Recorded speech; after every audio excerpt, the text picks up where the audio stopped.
Hello and welcome to the News Minute and News Laundry coverage of the Andhra Pradesh elections. Joining us today is YSRCP leader Sajjala Ramakrishna Reddy, the man who is known to be the strategist in the party.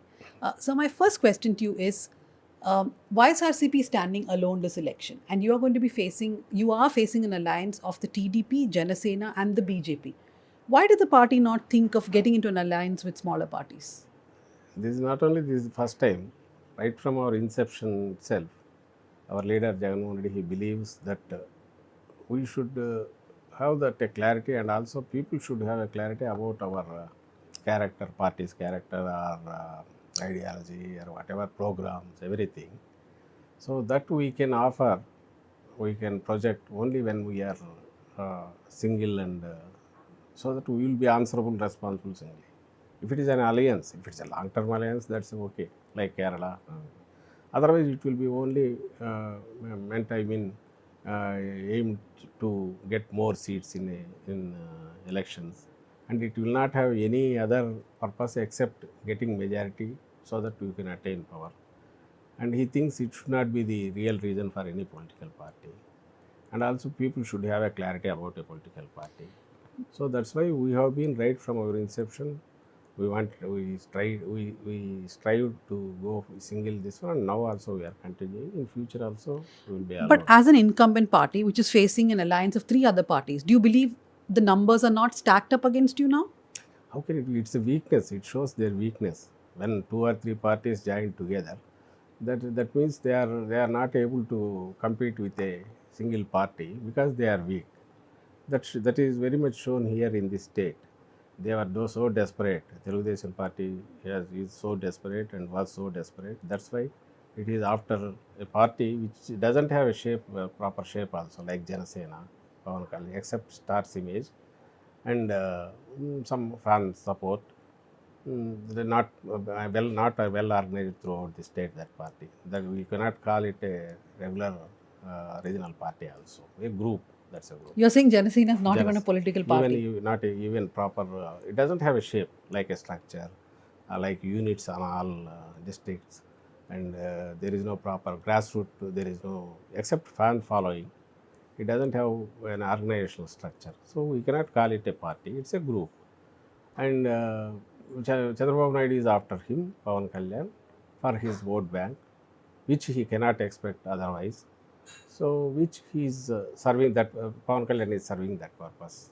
And another party, BJP, is a national party, yes, true, but here it doesn't have much presence. Maybe for other reasons, I think he was after BJP and he got them into alliance. What are the main grounds on which the YSRCP is going back to the people of Andhra Pradesh and saying, vote us back? Performance and whatever we promised, our leader promised, our party promised, we delivered it in the last 5 years, except despite COVID crisis for post-COVID also, 2 years. It's only three years we have been effectively in power for all practical purposes. But we delivered every promise, and more than that also we delivered. And not only that, it's not just freebies or promises mean.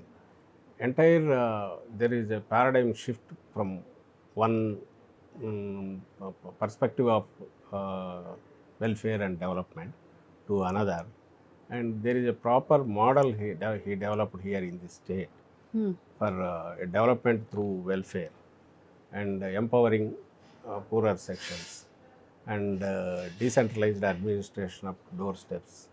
Everything is executed and showcased now, and everybody is coming and appreciating other from other states also.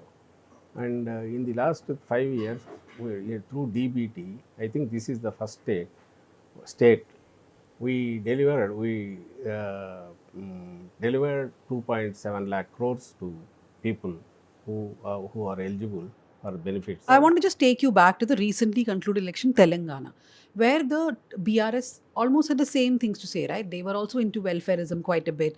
They did bring projects. But is it sometimes just about, because people also believe that I have voted you to power, meaning you are supposed to give me these things. But one thing that did not work well for the BRS in Telangana is the image of the chief minister, that he was unaccessible. There is criticism about Jagan Reddy also, that in some way he became inaccessible. So would that work against YSRCP? Not at all. All this is rubbish, and this opposition, so-called opposition, has been propagating like that. Because he has been continuously very much visible through his continuous daily. He has been working for 12 to 13 hours continuously. Daily 2-3 reviews have been. And he was actively participating in all the operations or execution or planning, whatever of the governmental activity. And it is very much visible through TVs, and everybody is seeing his direction and his focus on that. Entire COVID, throughout COVID days, he was there daily sitting and directing and taking appropriate decisions, on the spot decisions, which have which were very much visible in the actions that were taken up all those days. It has become a role model during COVID time. And also, if it is not just giving freebies or promises, keeping up promises, he has, as earlier I said, he has built a new development model as well, which everybody is enjoying and appreciating. And not only that, the consistency in what we do. And I personally feel the credibility factor that is playing a major role when it comes to the political image or total image of Jagan Reddy.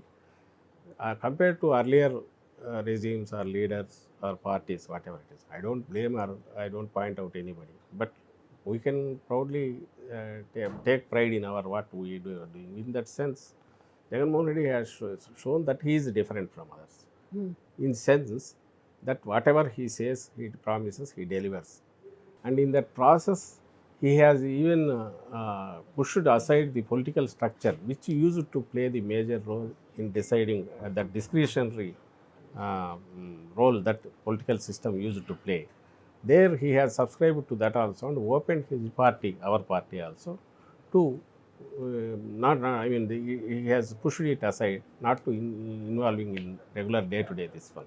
I remember last election there was a song Ravali Jagan Jagan Kavali. Kavali. I had heard it so many times. And Yeah. what is the song this time?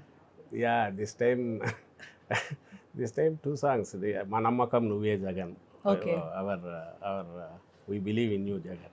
I used to get that song in my sleep because it was there being played continuously. And now is Manammakam Nuve Jagan. Okay. So speaking about governance, to ask very quickly, one promise that was made is phased liquor prohibition. Again, being pointed out that it was not done properly. What is your stand? Actually, this is something voluntarily he took, though everybody said it's impractical also. His dream. His dream is it should be, there should not be any liquor-free state should be there. But it's not happening. Yeah, because practically once he came, that's why we accepted. Now we are saying our promises were implemented, manifesto is implemented only 99%. We ourselves admit.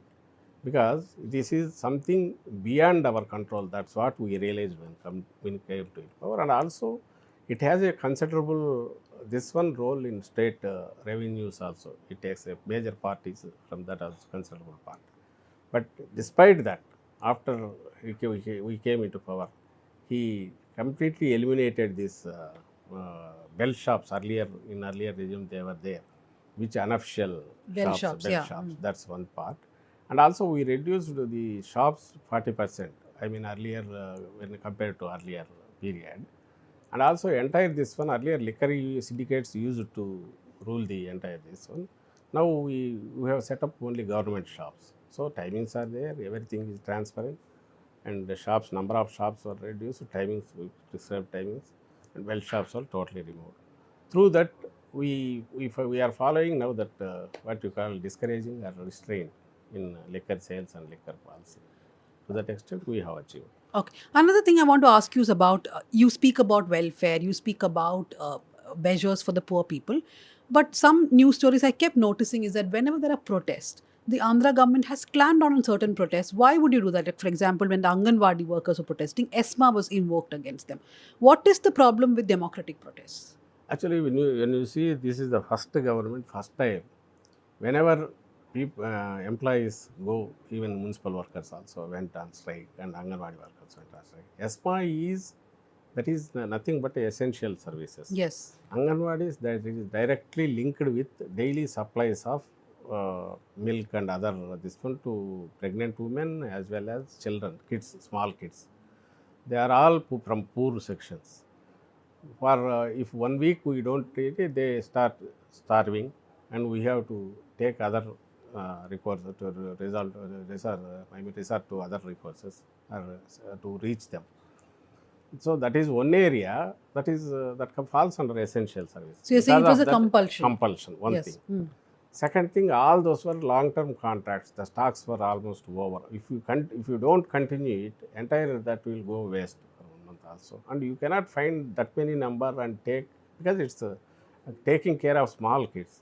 They are well trained for that Anganwadi. That's why government was forced to take that care.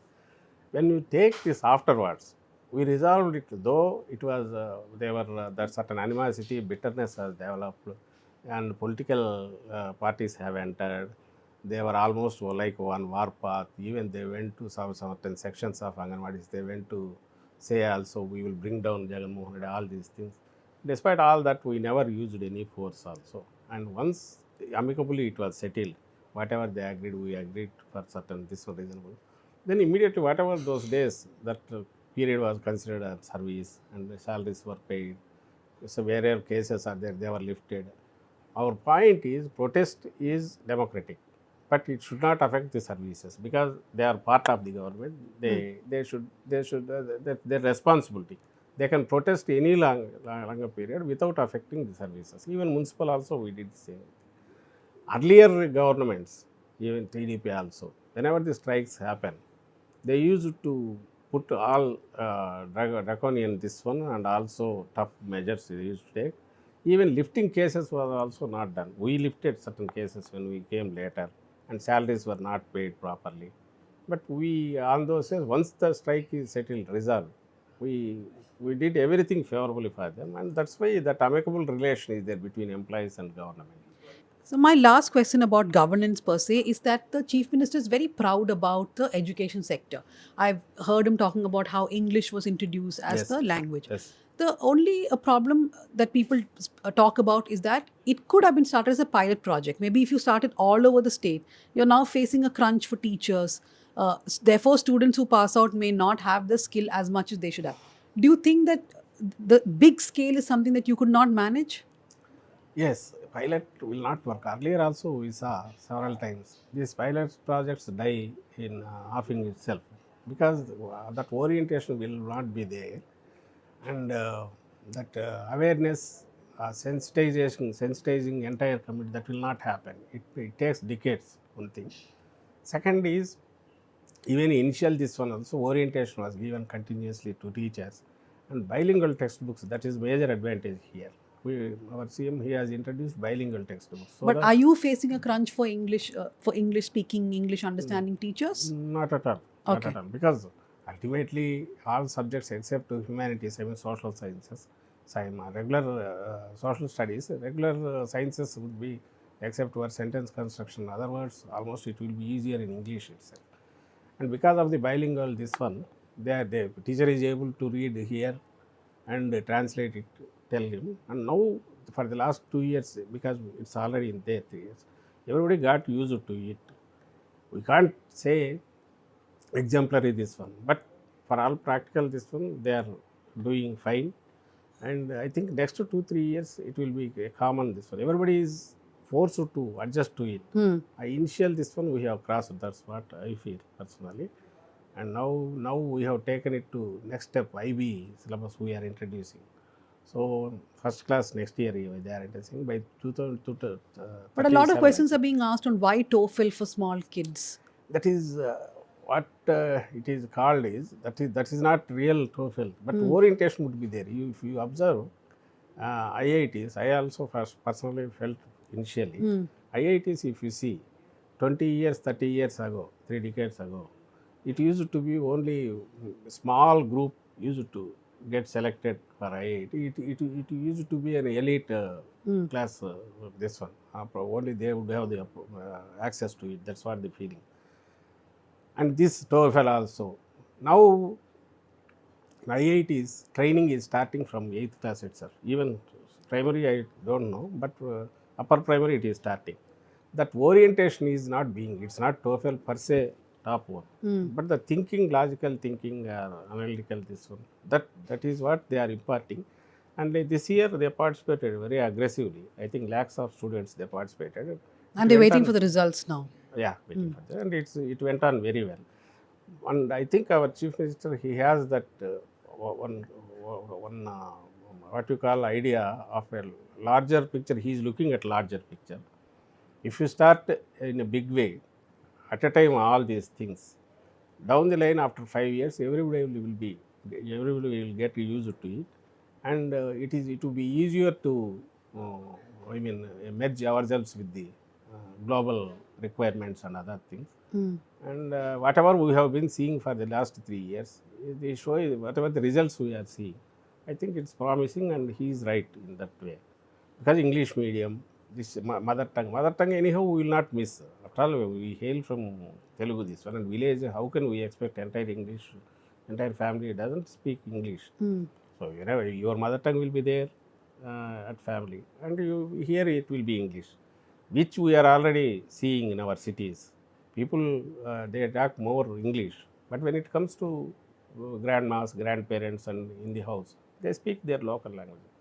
So it is a win-win situation, I think, for both of them. My last two questions. One is, the capital is now a done deal for the YSRCP. It will be in Visakhapatnam. There's no more Yes, three capitals. it's a settled this one. As far as we are concerned. But did you think that you swayed a lot between three capitals and this, infusing confusion in the minds of people as to where is our capital going It's to be? not we. It is because of their litigation. If they didn't go, hadn't they gone to courts, it would not. The situation would have already settled. But why were you unable to convince the court? Court, it's happening. Courts they are taking. One is Supreme Court is there. Here the courts, the cases are pending. We are pursuing it, and till then we may not be able to resolve it. But as far as the capital executive level, why we are saying we will start from once we are back in power. Wherever CM sits, that will become automatically this one. That's why we will be initiating our rule from Vizag. That's why we will start. As far as the this legal this one court, I think Supreme Court's concurrence should be there. That we will pursue it in due course. But the fault lies with that group, whoever is objecting, and they don't have any ground in their argument. That's what we feel. Because here, if you But see, they're saying money has already been spent on Amaravati. nothing, all there, whatever spent, it doesn't go waste. Roads, they are not properly completed. Now we need almost 1 lakh crore of rupees To build Amaravati. To build only infrastructure for Amaravati, which cannot happen. And whatever the buildings they constructed, they will be utilized for anyhow legislative this one, and regional offices we can use it. And remaining, they don't go waste. But my point is, whatever they are trying to showcase that everybody is lost, that area, that's not wrong. Whatever land pooling is done, the existing farmers, whoever are there, the real farmers, they are minimal in number, because they have sold their land long back. It's only 20-30% may be there. That too, they have also sold their plots, whatever allotted. Maybe 1,000 or 1,500 would be there. That can be compensated, you're saying. Compensated. Anyhow, we have increased the compensation, my yearly allowance, and also extended that to further 5 years. The earlier government has For 10 years. 10 years. We have extended for further 5 years more. Okay. And by that time, anyhow, development will be there. Already we have, if we go there, bypass road, that's built by Jagan Reddy, not earlier this one. Bypass road, it has completed almost. And that Karakat one road on Band of Krishna, it was not at all taken up during that regime. Who was visualizing that as a capital? We are expanding it. Otherwise, that's a single road. Proper infrastructure is being developed, and educational institutions are there. New and vehicle section houses are given there. To, I think 40,000 or 50,000. So that will, townships will come. Workforce would be there. It's going to be the next. Organically also, it will extend anyhow, because it's clutter here this side, and it will extend Krishna that side also. We will extend. So my final question to you is that the YSRCP was always under scrutiny that you were perhaps saying yes to a lot of things the BJP was doing in parliament because there was some sort of understanding that special status category would come. It did not come while you were in power. Now, Naidu has an alliance with the BJP, but whenever anybody asks him, is there an assurance of special category? He is not very clear about that. So, both parties put together have tried to be friendly to the BJP, but is Andhra never getting the special category status? As far as we are concerned, our closeness or friendliness with BJP would be a formal one, government to government one. And also, with regard to national issues and other issues, obviously we expect they are competent, more competent, those parties, whoever are. That's why we don't continuously differ for just to differ this one. And wherever our core issues are there, we will stick to our stand. That's one part, political this one. Regarding special status, what we expect is, though we get 22 MPs earlier also, openly also our Chief Minister announced that once they are forced to depend on regional parties, then only we can get something from them. Mm-hmm. That sort of situation should come. Till For then, that, the BJP's majority has to come down. We wish that should come down, and so that they may have to depend. Then we will have that bargaining this one. Till then, we should keep it alive. That's what we are doing. Wherever the platform, even in front of the Prime Minister also, our Chief Minister raised the issue, because it's our it's a must thing for the state to get ourselves equal to other this one, whatever to get that even playground. We need to get that. So we are still aware, and we will keep it alive. Okay. And whenever the chance comes, we will get it. Thank you very much. So that is Sajjala Ramakrishna Reddy, confident as ever that the YSRCP will come back to power. In fact, I think I will leave Andhra a little confused person because both sides seem extremely confident. But on the ground, people seem to be swaying this way and that way. Let's see how the election results turn out to be. Thank you very much. This election season, your right to choose puts you at the heart of it again. We'd like to be your eyes and ears. Choose the journalism and media that serves democracy and you. Simply head on to newslaundry.com/subscription and pick up the TNMNL joint subscription of your choice today.